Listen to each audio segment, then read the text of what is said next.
kababayan, huwag nyo nang hanapin ang mga pulis sa presinto sapagkat kami ay nasa inyo ng mga telepono. Dial 911, darating kami sa loob ng 5 minuto.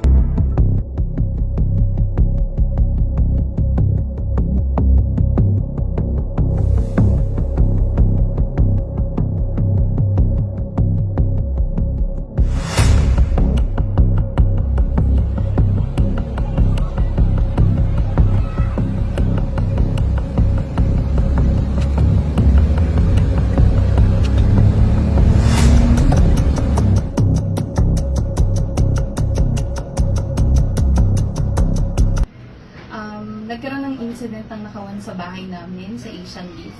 And nag-report kami sa HOA, and yung HOA namin in turn ay tumawag sa 911. And in span of a few minutes, meron na agad responded ang mga kapulisan, and fortunately, nahuli nila yung suspect at nabawi namin lahat yung mga nanakaw sa akin. So thank you and kudos sa Gentry Police sa mabilis na response sa mga queries ng mga HOA members, lalo na pagka may kinalaman sa mga kriminalidad.